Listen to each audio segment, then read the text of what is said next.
ओम नमः शिवाय। प्रिय दर्शकों, बात इस वीडियो में तुला राशि की होगी। तुला राशि वालों के लिए मार्च के मिड से लेकर के पूरा अप्रैल का महीना कैसा रहने वाला है, इसी विषय पर हम विस्तार से चर्चा करेंगे। तुला राशि वालों के लिए पिछला जो साल था या कुछ महीने थे पीछे, सपने टूट गए थे, जिंदगी बिखर गई थी,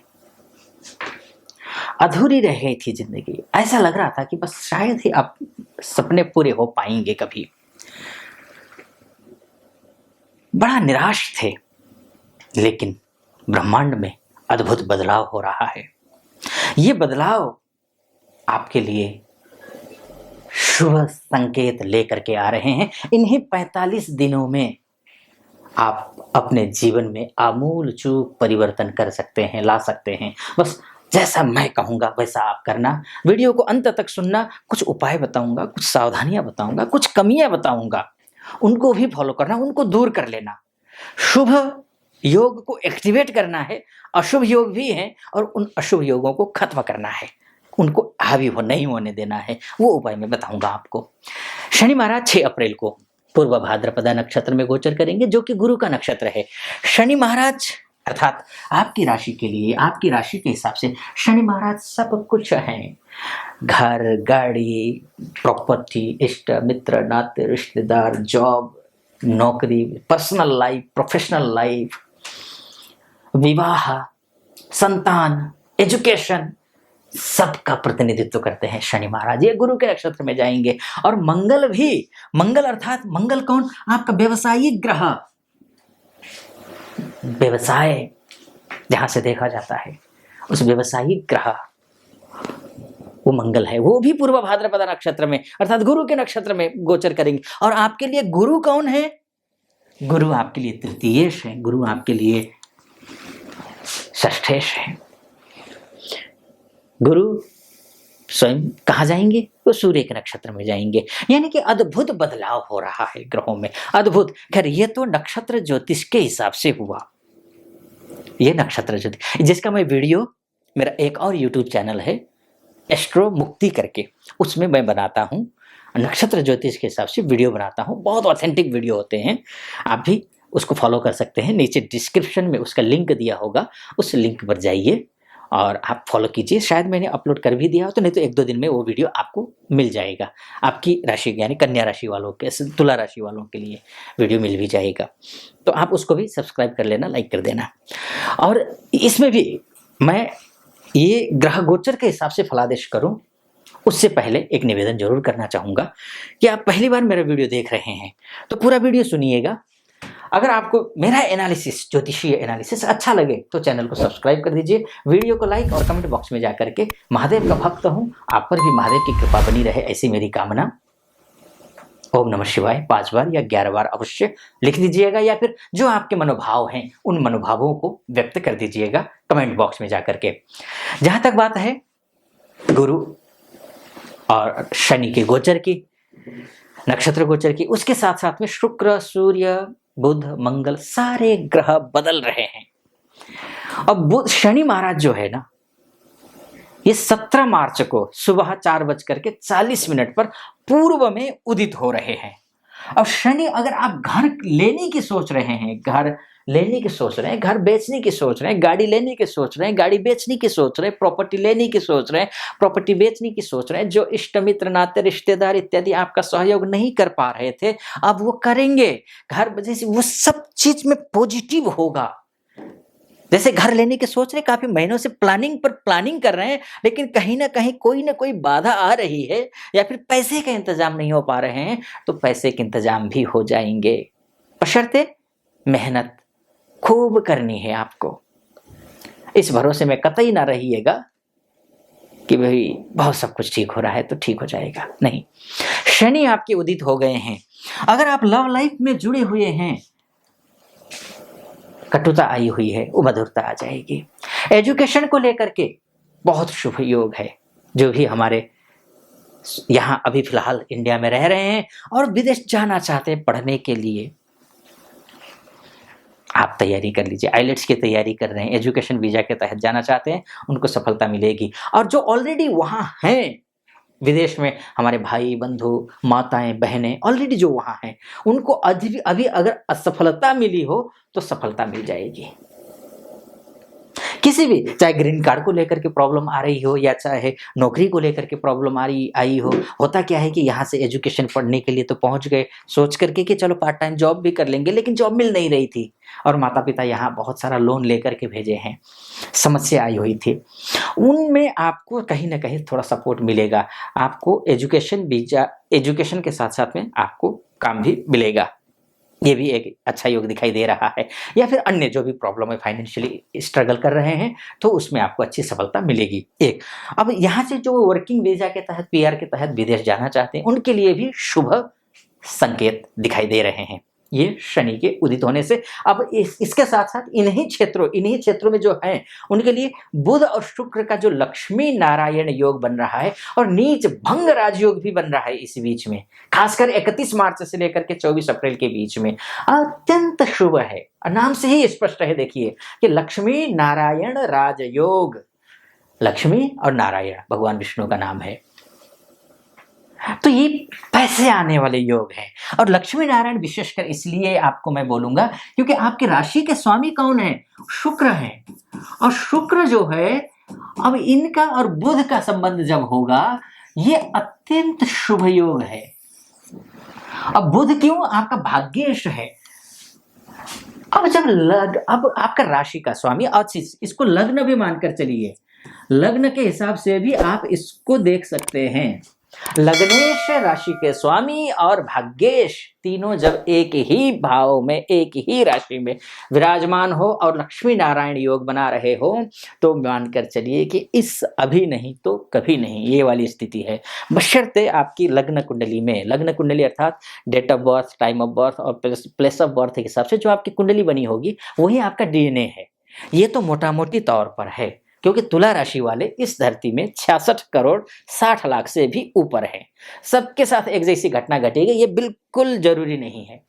तो ऐसे में आपकी कुंडली में अगर शनि की स्थिति अच्छी हो, शुक्र की स्थिति अच्छी हो, बुध की स्थिति अच्छी हो, ये अस्त ना हो, पापी ना हो, पापस्थ ना हो, त्रिकस्थ ना हो, मृतावस्था के ना हो, जब भाग्यश ही मृतावस्था का हो जाए तो जो फलादेश करूंगा वो कहां से सटीक बैठेगा। तो ये स्थिति है। इसके साथ साथ में और फिर मैं मंगल की भी बात करूंगा। यहाँ पर मंगल और शुक्र का जो युति संबंध बना हुआ है वो भी अत्यंत शुभ है आपके लिए। धन शक्ति राजयोग बनाता है। धन शक्ति जो राजयोग है वो आपके लिए विशेष, नाम से ही स्पष्ट है, इसमें भी धन की शक्ति का जो केंद्र है वो धन है और धन आपकी कुंडली में योग दिखा रहा है, अच्छा योग दिखा रहा है। धन शक्ति राजयोग का बहुत शानदार योग बनाया दिखाई दे रहा है। इसके साथ में शुक्र और राहु का संबंध जो है अत्यंत शुभ होता है और इसी बीच में 21 मार्च से लेकर के 24 अप्रैल के बीच में या फिर इसी बीच में थोड़ा सा बुध का वक्री होकर के आना जाना हो रहा है, तो धन शक्ति का राजयोग भी बन रहा है शुक्र राहु के संबंध से, जो कि भाग्योदय का कारक होता है। लक्ष्मी जी की विशेष कृपा होती है इस योग में, तो ये भी आपके व्यवसाय में 4 चांद लगा देता है। चाहे कोई सा भी आप व्यवसाय करते हो, चाहे आप मैन्युफैक्चरर हो, चाहे आप रियल इस्टेट में हो, चाहे आप प्रॉपर्टी से रिलेटेड काम करते हो, चाहे आप ट्रांसपोर्ट से रिलेटेड काम करते हो, चाहे आप व्यापारी हो, चाहे आप बैंकिंग सेक्टर में हो, चाहे आप सेल्स एंड मार्केटिंग का काम संभालते हो, चाहे आप अपनी छोटी सी दुकान हो या फिर मझोले उद्यमी हो या फिर बड़े उद्यमी हैं, इन सभी क्षेत्रों में जो जो व्यक्ति हैं उन सभी के लिए शुभ समय दिखाई दे रहा है। यहाँ पर अच्छा समय दिखाई दे रहा है। ये योग आपके लिए शुभ योग है। इसके बाद जाकर के कुछ सावधानियां भी बरतनी है, और सावधानियां क्या है ये भी आप समझ लीजिए। देखिए, शनि और मंगल का जो युति संबंध है ये योग बन रहा है, शनि मंगल का युति संबंध। अब 5th हाउस में यानी कि पंचमस्थ शनि मंगल का युति संबंध है। इससे नुकसान क्या होता है कि अगर आप संतान को लेकर के प्लानिंग कर रहे हैं तो संतान को लेकर के प्लानिंग में आपको थोड़ी सी समस्या आ सकती है। सोच समझ करके, अगर आप पहले से ही माँ बनने वाली हैं तो आपको विशेषकर ख्याल रखना है। इस दौरान आपको अपने स्वास्थ्य का ध्यान रखना है। और उसके बाद जाकर के चलने फिरने में, उठने बैठने में, सीढ़ियाँ चढ़ने में, गाड़ी चलाने में आपको सावधानी बरतनी है। विद्यार्थियों को लापरवाही नहीं बरतनी है, ओवर कॉन्फिडेंट के शिकार नहीं होना है, ये भी आपको ध्यान रखना है। ये स्थिति हो सकती है। इसके बाद जाकर के अन्य भी स्थितियां बनती हैं, जैसे कि सूर्य और राहु और बुध का संबंध बनेगा। राहु और बुध का संबंध, बुध या नीच का हो जाएगा और राहु के साथ में बैठेगा तो जड़त्व योग बना देगा। जड़त्व योग में जो पैसे आएंगे उतने ही पैसे खर्च होंगे, यानी कि आने के रास्ते भी दिखा रहा है लक्ष्मी नारायण योग धन शक्ति योग की वजह से, और जाने के लिए जड़त्व योग बना हुआ है। तो जड़त्व योग को प्रभावित होने नहीं देना है, हमेशा धन शक्ति योग के ऊपर रखना है, लक्ष्मी नारायण योग को ऊपर रखना है, जड़त्व योग को कमजोर कर देना है। इसके लिए उपाय बताऊंगा, उन उपायों को फॉलो करना है, ये भी आपको ध्यान रखना है। खरमास शुरू हो रहा है 14 मार्च से लेकर के 14 अप्रैल के बीच में। खरमास के दौरान भी आपको बहुत सारे काम नहीं करने होते हैं, वो नहीं करना है। क्या क्या काम नहीं करना है ये भी आप समझ लीजिए। नामकरण संस्कार कतई नहीं करना है, विद्यारंभ नहीं करना है, कर्णछेदन संस्कार नहीं करना है, अन्नप्राशन नहीं करना है, उपनयन संस्कार नहीं करना है, विवाह संस्कार नहीं करना है, गृह प्रवेश नहीं करना है, वास्तु पूजा नहीं होनी है। यानी कि जो भी संकल्प लेकर के करने वाले कार्य हैं, आचार्य जी को बुला करके संकल्प लेकर के जो हम कार्य करते हैं वो कार्य नहीं करना है। लेकिन नियमित रूप से जो पूजा पाठ इत्यादि हम करते हैं उसको आप और अधिक श्रद्धा पूर्वक करिए, ये शुभ है, अच्छा है। इस दिनों में जो नियमित रूप से पूजा पाठ करते हैं उनको और अधिक श्रद्धा से करना चाहिए। तो ये भी एक चीज है। तो ये आपको कब से कब तक, विशेषकर ये खरमास के दौरान, यानी कि 14 मार्च से लेकर के 14 अप्रैल के बीच में ये करना है। खरमास के दौरान एक और चीज है आपको करना है, इस दिन सूर्योदय से पहले उठना है। खरमास के दौरान आपको पूरे महीने, उसके बाद जाकर के आसपास में गंगा जी हो या नदी हो तो जाइए, गंगा जी में स्नान कीजिए, नदी में स्नान कीजिए। स्नान करने के बाद जाकर के फिर आप वहीं पर सूर्य को अर्घ्य दीजिए, या फिर गंगा जी नज़दीक नहीं है या फिर नदी नहीं है तो घर में ही गंगा जी डालिए जल में और मिक्स करके उससे स्नान कर लीजिए। स्नान करने के बाद उसका शुभ फल आपको मिलेगा।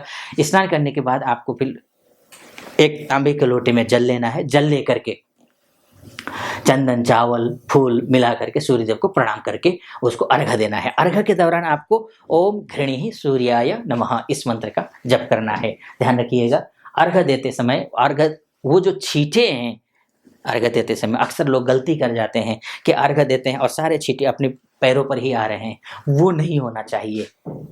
तो अर्घ्य देते समय तो या तो आप किसी तांबे का या फिर कांसे का एक थाली लीजिए, थाली लेकर के उसमें थोड़ा सा पहले से जल रखिए, जल ऊपर से, फिर उसके बाद जल आप चढ़ाइए। तो उस तरीके से आप जल दीजिए, या फिर किसी गमले में आप चढ़ा सकते हैं। अगर आप तांबे या कांसे के थाली में चढ़ाते हैं तो उसमें जो जल होगा उस जल को अर्घ्य देने के बाद उस जल को दोनों उंगलियों से, यानी कि अनामिका से और मध्यमा से स्पर्श करके आप हृदय पे लगा लीजिए, फिर माथे पे लगा लीजिए, फिर उसको दोनों को बाजुओं में आप उस जल को लगा लीजिए। ऐसा करने से जो अशुभ योग, जो जड़त्व योग बना हुआ है वो जड़त्व योग कमजोर हो जाएगा, लक्ष्मी नारायण योग ये फलीभूत होगा, अच्छा हो जाएगा। इसके साथ में आपको सूर्य को अर्घ्य देने के बाद तिल, वस्त्र या फिर अनाज का दान करना भी शुभ रहेगा। गाय को चारा खिलाइए, ये भी शुभ है आपके लिए। आप तुला राशि के हैं, तुला राशि वालों के लिए कन्या पूजा करना भी शुभ रहेगा। इस दौरान आप कन्या पूजा कर लीजिए, बहुत अच्छा रहेगा। शुक्रवार के दिन सफ़ेद वस्तुओं का दान करिए, ये भी अत्यंत शुभ माना गया है। खासकर मैं बोलूँगा सूर्य का खरमास के दौरान सूर्य की उपासना करना जरूरी है। सुबह उठिए, आदित्य हृदय स्तोत्र का पाठ करिए। आदित्य हृदय स्तोत्र का पाठ करना अत्यंत शुभ माना गया है। खासकर आपके लिए मैं बोलूँगा आदित्य हृदय स्तोत्र के साथ साथ में गणेश अथर्व शीर्ष का पाठ करना है, क्योंकि आपके जो भाग्येश हैं वो बुध है, और बुध जो है आपके को प्रसन्न करने के लिए गणेश जी को प्रसन्न कर लीजिए।